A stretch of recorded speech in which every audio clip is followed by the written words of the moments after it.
Aqui é Lucas Diamantino, sou cirurgião dentista há mais de 10 anos. Atualmente estou cursando medicina na Universidade Federal do Pará.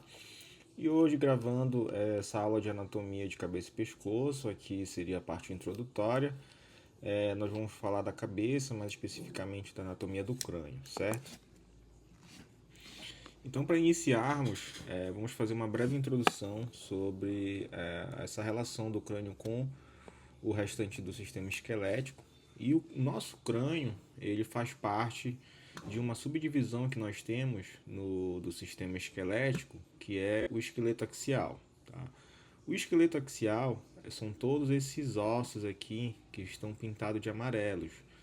Esses ossos, que fazem parte desse esqueleto axial, ele funciona principalmente como um arcabouço estrutural e de sustentação e proteção para os órgãos das cavidades do corpo. No caso do crânio, né, a principal função dele é fazer a proteção do nosso sistema nervoso central, mais especificamente o nosso encéfalo. Tá? Uma outra divisão do sistema esquelético que nós temos é o esqueleto apendicular. Esse esqueleto apendicular ele é representado pelos ossos dos membros, tá? Tanto os membros superiores, que seriam os braços, e os membros inferiores, que seriam as pernas. Tá? Então, o esqueleto axial, só para a gente entender um pouco mais sobre ele é representado pelo crânio, tá?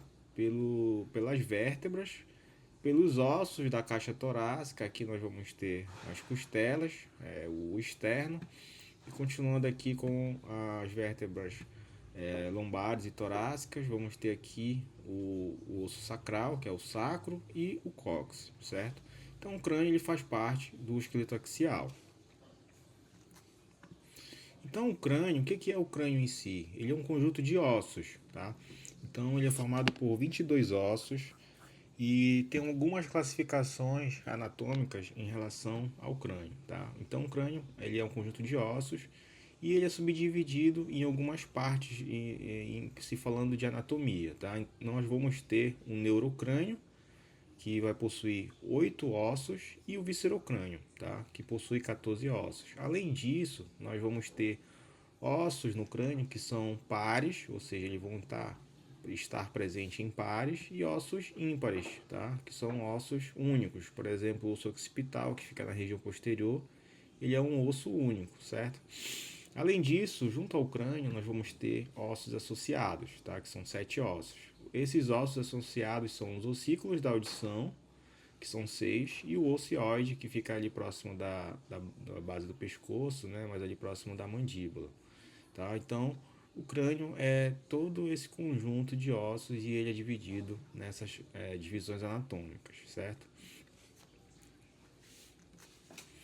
E a principal divisão anatômica que é utilizada para se estudar o crânio é essa divisão de neurocrânio e viscerocrânio, certo? O neurocrânio é toda a parte óssea do crânio que abriga o sistema nervoso, o encéfalo. E o viscerocrânio seria a face propriamente dita, tá? Ele tem função principalmente de proteção também e de suporte ao neurocrânio, tá?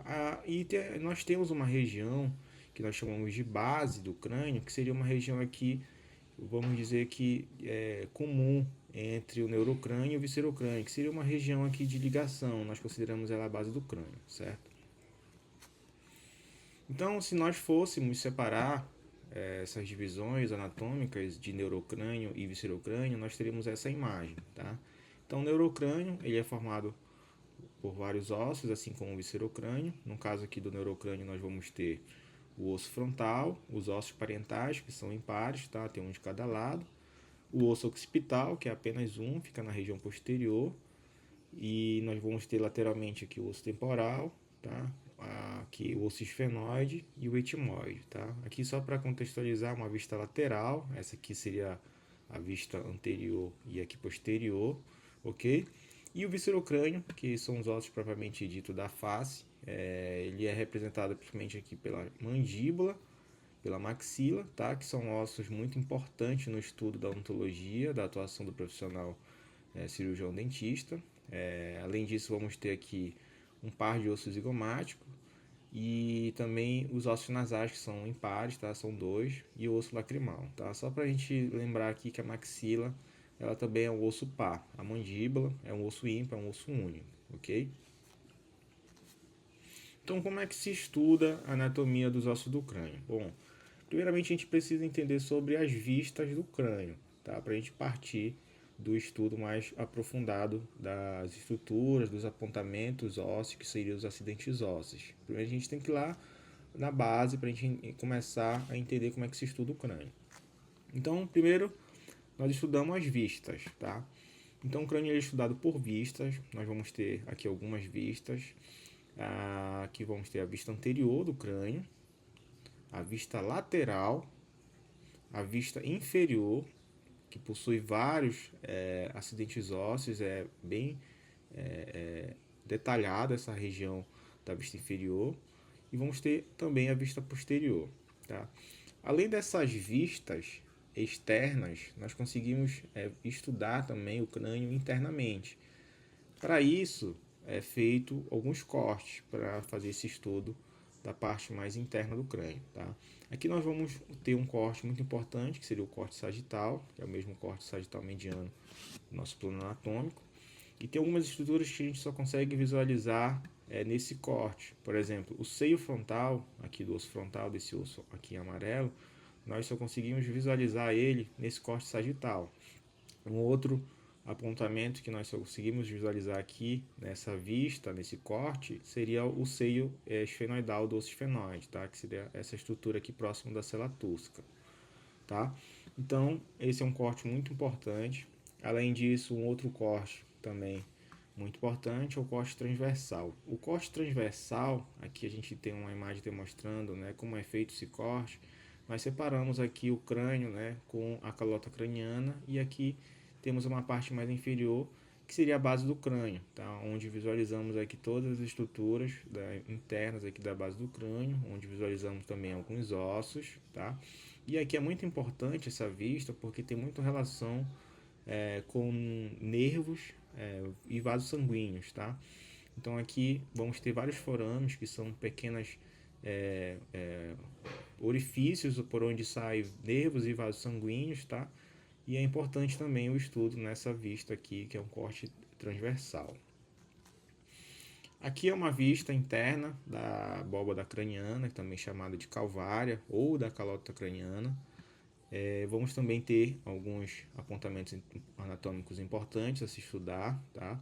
Então aqui é como se fosse uma vista interna, ok? É um corte transversal também, onde nós fazemos o estudo dos apontamentos dos acidentes ósseos do crânio, certo? Então aqui nós temos a vista interna da nossa calota craniana. A gente não vai detalhar agora, porque vamos aprofundar um pouco o estudo em outras aulas, tá? Então aqui é só mais para introduzir os conceitos principais da anatomia do crânio. E as suturas, tá? O que são as suturas? As suturas, aqui vocês podem ver essas áreas de interseções aqui, de ligações entre os ossos, que estão pintadas em vermelho.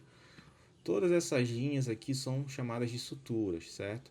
Essas suturas, cada uma delas, vão receber um nome específico relacionado geralmente com os ossos que estão se conectando, tá? E o conceito, né, anatômico de suturas é que são articulações, tá, fibrosas que conectam os ossos do crânio. Então, nada mais são que articulações fibrosas, ou seja, elas não possuem uma mobilidade, tá? São ossos ali que ficam estáveis, são articulações que não possuem mobilidade, ou possuem muito pouco, dependendo da fase da idade, tá?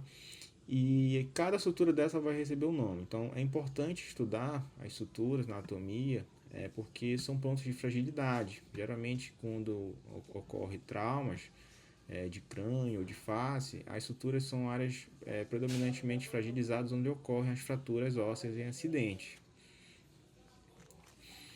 E as suturas, elas são resquícios do desenvolvimento do crânio durante o desenvolvimento infantil, certo? A maior parte do crânio, ela ocorre uma ossificação intramembranosa, tá? A maior parte principalmente do neurocrânio. que é essa ossificação intramembranosa? Aqui nós podemos observar, tá, que nós vamos ter, isso aqui é um crânio de uma criança, tá, em crescimento. Nós vamos observar que tem áreas aqui que seriam áreas de tecido membranoso, tá?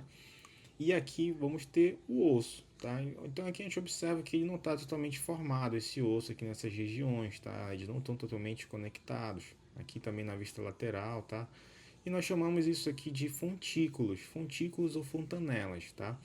Então a gente consegue sentir isso aqui no exame físico de uma criança, de um bebê, tá? A gente não é uma área frágil, lógico que a gente não pode apertar essa região aqui, tá? E comumente é chamado de moleira, né? Popularmente aí pelas pessoas, tá? Mas o nome anatômico é fontículos, tá? Então a gente vai ter aqui várias organizações desses fontículos. E o que acontece? A ossificação, né, nessa região aqui do crânio, ela precisa ocorrer aqui por esse guia aqui membranoso para poder ocorrer a ossificação, e o resquício que fica dessa ossificação são as suturas, tá? Um outro ponto importante é que a maior parte dos ossos da base do crânio, que seria a área de interseção entre o neuro e o viscerocrânio, ela ocorre de uma forma diferente. É uma ossificação que nós chamamos de ossificação endocondral. Essa ossificação endocondral ela precisa de um molde de cartilagem para ocorrer, tá? É diferente da ossificação intramembranosa, que ela precisa de tecido conjuntivo. Então, são tipos de ossificações no crânio de formas diferentes, tá? Para cada região, tá? Então, no neurocrânio nós vamos ter predominantemente a ossificação intramembranosa, e na base do crânio, tá? E alguns ossos aqui também, a maioria dos ossos aqui do viscerocrânio é a ossificação endocondral.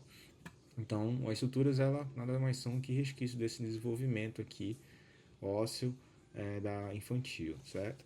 Então, só para a gente fazer uma correlação clínica aqui, no adulto com avançada idade, essas suturas aqui em alguns pontos ela acaba se fusionando tanto que acaba meio que, vamos dizer, desfazendo ou passando ali imperceptível essas estruturas de não conseguir observar em uma peça anatômica real. E isso ocorre com a avançada idade. Então é isso, é uma aula introdutória sobre os conceitos principais do estudo da anatomia do crânio. Espero que vocês tenham gostado e nos acompanhem aí para os próximos vídeos.